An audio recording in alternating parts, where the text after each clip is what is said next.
네, 반갑습니다. 오늘 저녁에는 예수님께서 십자가에 달리셔서 말씀하신 그 7개의 말씀을 가상칠언이라고 하는데 그 말씀들을 요한복음에 나온 말씀을 중심으로 한번 나누어 보도록 하겠습니다. 작년에도 가상칠언으로 했었지요. 근데 다 하지를 못해서 3개를 했었는데 오늘은 나머지를 하려고 합니다. 혹시 작년에 제가 했던 말을 기억하시는 분이 있으실지 모르시겠습니다. 네, 없어야 됩니다. 있으면 제가 참 힘들어집니다. 작년에 1원, 2원, 7원에 대해서 말씀을 드렸는데요. 첫 번째 말씀은 저들을 사하여 달라라고 하는 말씀은 원수 사랑을, 또 강도에게 하신 두 번째 말씀, 내가 오늘 나와 함께 낙원에 있으리라 하는 말씀은 내세에 대한 소망의 말씀, 또 마지막 7원, 내 영혼을 아버지께 부탁한다는 그 말씀에서 하나님에 대한 철저한 신뢰를 가지자고 이렇게 말씀을 드렸습니다. 볼륨을 조금 낮춰주시면 좋겠습니다. 세 번째 말씀은 26절, 27절 말씀입니다. 예수께서 자기의 어머니와 사랑하는 제자가 곁에 서 있는 것을 보시고 자기 어머니께 말씀하시되 여자여 보소서 아들이니이다 하시고 또 그 제자에게 이르시되 보라 내 어머니라 하신대 그때부터 그 제자가 자기 집에 모시니라. 어머니에게 자녀란 어떤 의미일까? 물론 아버지에게도 자녀가 소중하겠지요. 부모님에게 자녀는 다 소중할 텐데 특별히 어머니에게 그 자녀가 더 애틋하게 느껴지는 것 같습니다. 어머니에게 있어서 자녀란 내 모든 것을 내어주고서라도 심지어는 자기의 목숨까지도 내어주고서라도 살리고 싶은, 그리고 좋은 것은 다 해주고 싶고 잘해주고 싶은 존재가 있다면 아마 부모에게 있어서 자녀의 의미가 아닐까, 특별히 어머니에게 있어서 자녀의 의미가 아닐까 하는 생각을 합니다. 제가 중학교 2학년 때쯤 한 일주일을 아파서 고열에 시달리면서 2주 정도를 학교를 못 갔습니다. 병원에 가도 진단도 딱히 나오지도 않고 뭐 어떻게 잘 나았습니다. 그러니까 여기 서 있지요. 정말 일주일 내내 잤습니다. 잠깐 깨서 정신이 돌아오면 물을 마시고 다시 자고, 그렇게 한 일주일을 반복하니까 저희 어머니께서 막 우시더라고요. 그러면서 하시던 말씀이 막 우시면서 내가 아팠으면 좋겠다 하는 그 말씀을 하셨는데, 아마 이것이 고통을 당하는 자녀를 바라보는 어머니의 마음이 아닐까 하는 생각을 해봅니다. 예수님이 태어난 직후에 예수님을, 아기 예수를 그 부모가 데리고 예루살렘 성전에 올랐을 때 시므온이라고 하는 사람이 예수 그리스도의 마지막에 대해서 이렇게 예언을 했습니다. 칼이 내 마음을 찌르듯 하리라. 자신의 눈앞에서 손과 발이 못 박히고, 그리고 칼과 창으로 옆구리가 찔려서 물과 피를 쏟아내는 그 모습을 지켜보던 그 육신의 어머니 마리아에게 아마 그 말씀 그대로 응해졌을 것 같습니다. 칼로 마치 자기의 가슴을 찌르는 듯한 그 고통을 아마 그가 고스란히 받았을 것 같습니다. 자신의 눈앞에서 자녀가 그렇게 고통스럽게 죽어가는, 형벌을 받아서 죽어가는 그 모습을 바라볼 때에 그 충격은 아마 저희가 짐작하기 어려울 것이라고 생각을 합니다. 그런데 아마도 이 고통, 칼로 찌르는 이 고통 외에도 어머니 마리아가 가질 또 하나의 고통은 이제 사랑하는 아들, 그 아들이 죽을 것이고 죽게 되면 내가 다시는 그 아들을 보지 못하리라. 내가 다시는 그 아들과 함께 이렇게 옆에 있게 되지 못할 것이다 라고 하는 상실감이었을 것입니다. 그래서 비록 예수님의 동생들이 있지만 자식이 죽으면 가슴에 묻는다라고 하는 우리 속담처럼 다른 자녀로서는 채워지지 않을 그 상실감을 아마 예수님께서는 염려하셨던 것 같습니다. 그래서 자신을 대신할 아들을 지금 세워주고 있는 것을 봅니다. 하나님의 아들이었지만 동시에 어머니의 아들이었기에 장남으로서 그 어미를 보살피고자 하는 어머니에 대한 사랑과 책임감으로써 곁에 서 있던 자기의 사랑하는 그 제자, 그에게 어머니를 부탁하고 또 동시에 또 자신의 제자를 아들로 삼으라고 하는, 나를 대신해서 아들로 삼으라고 하는 이 말로써 자신의 사랑을 그가 드러내고 있는 것을 봅니다. 십자가상에서 말씀하신 이 세 번째 말씀을 통해서 우리가 한 가지 배우는 교훈은, 우리가 주의 일을 한다고 또 교회의 일을 한다고 하면서 가족을 소홀히 하면 안 된다고 하는 것을 배우게 됩니다. 하나님께만 드림이 되면 되었다, 부모에게 안 해도 된다라고 하는 말, 고르반이 잘못되었다라고 하는 그 말씀을 살아생전에도 가르치셨지만 지금 자신이 그 극심한 고통 중에서도 다시 한번 그것을 몸소 보여주고 있는 것을 봅니다.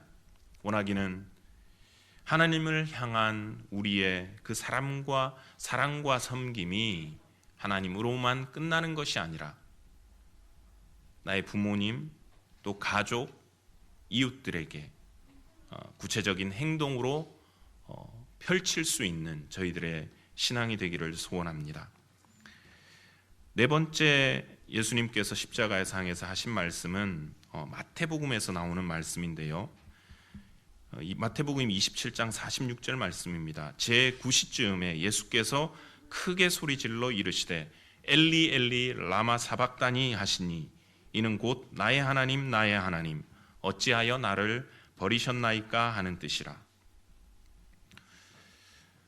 45절부터 보면 이렇게 나옵니다. 제6시부터 온 땅에 어둠이 임하여 9시까지 계속되더니, 그러니까 6시부터 9시까지, 우리로 치면 12시부터 3시까지 가장 밝게 해가 비쳐야 되는 그 시간에 온 땅에 어둠이 임했다. 어둠의 세력이 십자가 위로 덮는 모습을 아주 묘사적으로 잘 나타내주고 있는 구절입니다. 이때 예수님께서 이렇게 부르짖은 겁니다. 나의 하나님 나의 하나님 어찌하여 나를 버리시나이까. 예수님께서 지금 느끼시는 것은 당신이 하나님으로부터 철저하게 버림받은 단절을 경험하고 있는 것입니다. 버림받았다라고 하는 것은 사실 상당히 아픈 경험입니다. 제가 미국 오기 전에 잘 보던 TV 프로그램 중에 지금 만나러 갑니다라고 하는 프로그램이 있습니다. 수요일에 나오신 분들은 제가 하는 얘기를 들으셨던 것 같은데요. 그게 뭐냐면 해외로 입양 보낸 아이들을 찾아가지고 그 어머니가, 아버지가 다시 자녀를 찾아가는 프로그램이었습니다. 옛날에 한국이 얼마나 살기가 어려웠습니까? 가난했고 또 특별히 여인들의 지위가, 어머니들의 지위가 낮아서 폭력 때문에 입양을 보낸 이유를 들어보면 참 가슴 아픈 일들이 많았는데, 그렇게 해서 보낸 아이들이 나중에 자라서 뒤늦게 생부가 찾는다는 얘기를 들었을 때 황당해하기도 하고 또 어떤 이는 기뻐하기도 하고 놀라기도 하고 망설이기도 하는 그런 모습들을 봤는데 제가 한 사람 잊혀지지 않는 여자아이가 하나 있어요. 자매가 둘 다 입양이 됐는데 프랑스로 갔습니다. 동생은 그 연락을 방송국에서 연락을 받고는 너무 기뻐하는 거예요. 자기의 뿌리에 대해서 알고 싶었는데 엄마가 나를 찾냐고. 당연히 나가서 보겠다. 언니한테 연락을 했는데 얼굴도 보여주지 않아요. 잠깐 인터뷰 나오는데 등을 뒤로 딱 돌리고 내가 왜 만나야 되냐고. 아주 단호했습니다. 자신이 버림받았다라고 하는 그 고통과 아픔, 그 상처가 너무 깊어서 결국은 그 언니는 그 자리에 나오지 않았더라고요. 그래서 그 어머니가 이제 엄청 우시는 모습을 제가 아직도 기억을 합니다. 예수님께서 지금 당신의 아버지한테서 버림받고 내쳐지는 그 아픈 경험을 하고 있는 것입니다. 불러도 대답이 없는 아버지를 그가 지금 경험합니다. 하지만 실제로는 하나님 아버지와 그 아들 예수 그리스도는 아주 가깝고 친밀한 관계였습니다. 아침마다 새벽 미명에 나가서 하나님 아버지와 교제를 하셨고 또 예수님께서 기적을 이루실 때는 기도하시고 아버지여 기도를 들으셔서 감사합니다. 순간순간 그렇게 기도하시면서 당신의 사역을 하셨던 아들 예수 그리스도였습니다. 그런데 그런 친밀했던 아버지가 지금은 아무런 대답을 하지 않습니다. 왜? 지금은 얼굴을 감추셨는가? 왜 지금은 대답하지 않으셨는가? 그것은 자기의 아들 예수가 죄인이 되었기 때문에 그렇습니다. 죄인이 경험하는 것을 그 아들에게 경험시키신 겁니다. 죄가 어떤 결과를 가져오는지 이사야 59장 2절은 이렇게 말합니다. 오직 너희 죄악이 너희와 너희 하나님 사이를 내었고 너희 죄가 그 얼굴을 가리워서 너희를 듣지 않으시게 함이니. 친밀했던 하나님과 그 아들의 관계를 갈라놓은 것은 바로 예수 그리스도가 그 순간 철저한 죄인이 되었기 때문에 그렇습니다. 그리고 이사야는 이어서 말합니다. 예수님과 하나님 아버지를 단절시킨 그 죄는 예수의 죄 때문이 아니라 바로 우리의 죄 때문이라고. 53장에서 그가 이렇게 말합니다. 그는 실로 우리의 질고를 지고 우리의 슬픔을 당하였거늘 우리는 생각하기를 그는 징벌을 받아서 하나님께 맞으며 고난을 당한다 하였노라. 그가 찔림은 우리의 허물을 인함이요 그가 상함은 우리의 죄악을 인함이라. 그가 징계를 받음으로 우리가 평화를 누리고 그가 채찍에 맞음으로 우리가 나음을 입었도다. 우리는 다 양 같아서 그릇 행하여 각기 제 길로 갔거늘 여호와께서는 우리 무리의 죄악을 그에게 담당시키셨도다. 여호와께서는 우리 무리의 죄악을 그에게, 예수에게 담당시키셨습니다. 그래서 그가 그런 징계를 받음으로써 우리가 하나님과 평화를 누리게 된 것입니다. 하나님께서는 당신의 친아들이신 예수 그리스도에게서 얼굴을 돌리셨습니다. 하나님께서 당신의 아들에게서 얼굴을 돌리신 이유는 의로우신 아들에게서 얼굴을 돌리신 이유는 바로 죄인된 우리를 바라보시기 위해서 그는 아들에게서 얼굴을 돌리시고 우리를 바라봐 주신 것입니다. 원하기는 예수님께서 십자가에서 경험하신 이 처절한 단절이 우리를 하나님께 철저하게 연결시키기 위한 것이었다는 이 사실을 우리가 잊지 않고 꼭 기억하고 감사하며 그것을 전할 수 있는 저희들의 삶이 되기를 소원합니다. 다섯 번째 예수님께서 십자가에서 하신 말씀은 28절에 나온 이 말씀입니다. 그 후에 예수께서 이 모든 일이 이미 이루어진 줄 아시고 성경을 응하게 하려 하사 이르시되 내가 목마르다 하시니,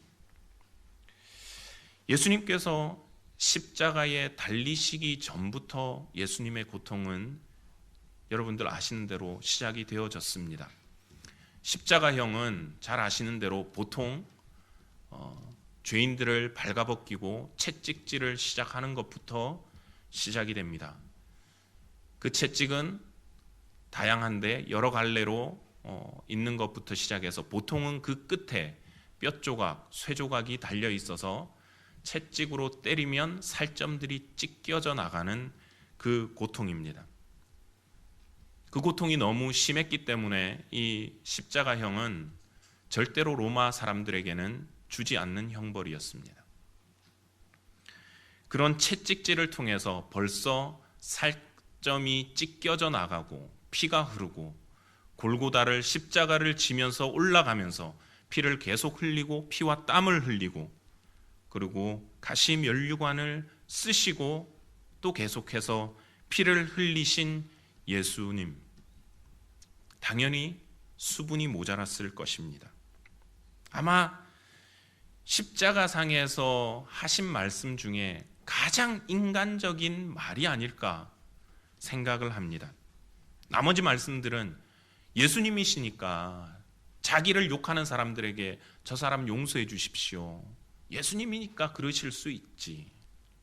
그런데 내가 목마르다라고 하는 이 두 단어는 예수님이 바로 우리와 똑같은 인간이셨음을 단적으로 나타내주고 있는 것입니다. 그래서 여기서 우리가 깨닫는 하나님의 은혜는 바로 이 예수님은 우리가 느끼는 고통과 아픔을 느끼시는 분이고 공감해 주실 수 있는 분이다라고 하는 것입니다. 이것을 히브리서 기자는 이렇게 말합니다. 우리에게 있는 대제사장은 우리의 연약함을 동정하지 못하실 리가 아니요 모든 일에 우리와 똑같이 시험을 받으신 이로되 죄는 없으시니라. 우리의 연약함을 동정하지 못하는 분이 아니시다라고 하는 것. 때로는 우리가 우리를 몰라주는 상대방에 대해서 이렇게 말합니다. 한번 내 입장이 돼보라고, 너도 당해보라고, 나를 이해하지 못한다고 그렇게 항변을 합니다. 혹자는 예수님은 철저한 신이었기 때문에, 하나님이셨기 때문에 육신을 입고 있는 우리의 그 고통과 한계를 이해하지 못한다고 말하기도 합니다. 하지만 아닙니다. 그분은 육신을 입고 이 땅에 오셨기에 누구보다도 육신인 우리의 연약함과 한계를 이해하시는 분입니다. 단순히 이해만 하고 넘어가는 분이 아니라 예수님께서는 당신 자신이 십자가에서 수치와 조롱과 아픔을 당했기 때문에, 경험했기 때문에 우리의 아픔에 대해서 같이 아파해 주시는 분이다라고 하는 겁니다. 원하기는 우리의 죄로 인한 고통, 아픔, 고뇌뿐만이 아니라 우리 삶에서 우리가 가지고 있는 아픔과 고민과 그 연약한 문제를 가지고 그분 앞에 나아갈 때에, 그 십자가 앞에 내려놓을 때에 우리를 위로해 주시고 우리의 아픔을 보듬어 주시는 그 예수 그리스도의 은혜가 우리 각자의 삶 속에 있기를 원합니다. 마지막 30절 말씀, 6번째 말씀입니다. 예수께서 신포도주를 받으신 후에 이르시되 다 이루었다 하시고 머리를 숙이니 영혼이 떠나가시니라. 다 이루었다. 영어 성경에는 It's finished, It's completed 이렇게 나옵니다.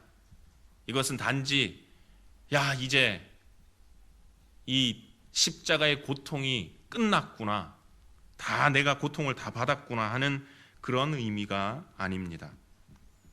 이 의미는 당신의 사역이 완성되어졌다라고 하는 것을 의미합니다. 헬라어 단어로는 테텔레스타이라고 하는 단어인데 원칙적인 뜻이 이제 finish, complete 그리고 fulfill이라고 하는 단어를 씁니다. 그리고 무슨 뜻이 있냐면 원래 이 단어가 가진 의미는 상업적인 의미입니다. 시장에서 쓰는 단어 pay in full, 다 돈을 냈다, 돈을 다 치렀다,